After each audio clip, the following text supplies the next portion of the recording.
Halo semuanya, perkenalkan nama saya Elmi Maulana, mahasiswa Uniska Angkatan 2017 dari Fakultas Teknik Sipil. Kali ini saya akan menyampaikan materi pengairan pasang surut dengan dosen pengampu Pak Adi Surya STMT. Oke, langsung saja. Definisi pasang surut adalah gerakan air turunnya muka air laut, di mana amplitudo dan pasanya berhubungan langsung terhadap gaya geofisika yang periodik, yakni gaya yang ditimbulkan oleh gerak reguler benda-benda angkasa, terutama bulan, bumi, dan matahari. Sifat dan keadaan muka air lahan rawa pasang surut dipengaruhi oleh perilaku pasang surut, sungai atau laut, iklim topografi. Elevasi-elevasi pasang surut yang biasanya digunakan adalah sebagai berikut. HHWL, High Water Level, tinggi muka air tertinggi dalam rentan waktu yang ditinjau. MHWS, Mean High Water Spring, rata-rata dari tinggi muka air tertinggi pada saat pasang purnama dalam rentan waktu yang ditinjau. MHWL, Mean High Water Level, rata-rata dari tinggi muka air tertinggi saat pasang dalam rentan waktu yang ditinjau. MLWS, Mean Low Water Spring, rata-rata dari tinggi muka air terendah pada saat pasang purnama dalam rentan waktu yang ditinjau. LLWL, Low Water Level, tinggi muka air terendah dalam rentan waktu yang ditinjau. MLWL, Mean Low Water Level, rata-rata dari tinggi muka air terendah saat surut dalam rentan waktu yang ditinjau. MSL, Mean Sea Level, rata-rata muka air dalam rentan muka air yang ditinjau. Irigasi. Irigasi merupakan upaya yang dilakukan manusia untuk mengairi lahan pertanian. Dalam dunia modern, saat ini sudah banyak model irigasi yang dapat dilakukan oleh manusia. Pada zaman dahulu, jika persediaan air melimpah karena tempat dekat dengan sungai dan atau sumber mata air, maka irigasi dilakukan dengan mengaliri air tersebut ke lahan pertanian. Sejarah irigasi Indonesia. Irigasi tradisional telah juga berlangsung sejak nenek moyang kita. Hal ini dapat dilihat juga cara bercocok tanam pada masa kerajaan-kerajaan yang ada di Indonesia. Dengan membendung kali secara bergantian untuk dialirkan ke sawah. Cara lain adalah mencari sumber air pegunungan dan dialirkan dengan bambu yang tersambung.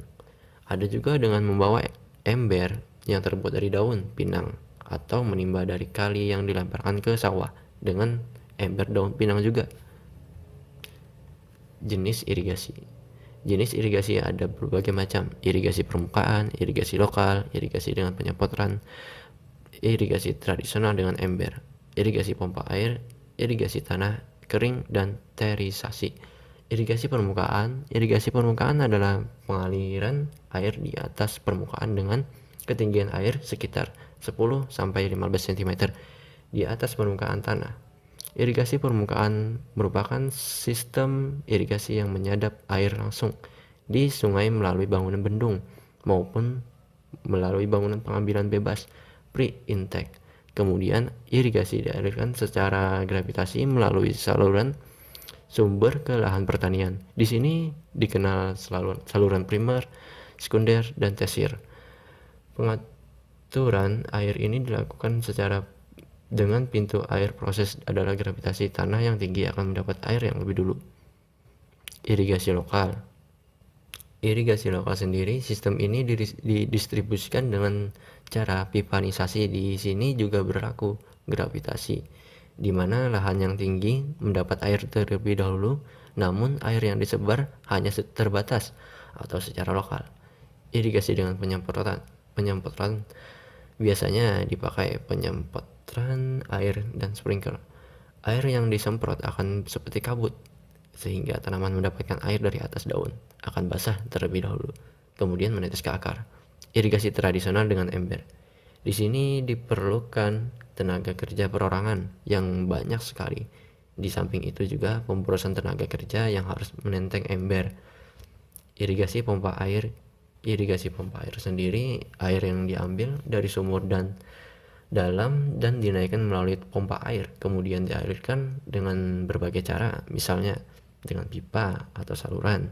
Pada musim kemarau, irigasi ini dapat terus mengalir ke sawah. Irigasi tanah kering dengan terasisasi. Di Afrika yang kering, di sana Begitu kemarau dipakai sistem ini. Terisasi dipakai untuk distribusi air. Oke. Kesimpulan, pasang laut adalah naik atau turunnya posisi permukaan perairan atau samudra yang disebabkan oleh pengaruh gaya gravitasi bulan dan matahari. Pasang laut menyebabkan perubahan kedalaman air. Pengetahuan mengenai pasang surut air laut, mengenai pengertian, fungsi, proses, serta perhitungan elevasi muka air pasang atau surut berguna dalam perencanaan fasilitas pelabuhan. Sekian, terima kasih atas menonton video ini. Oke.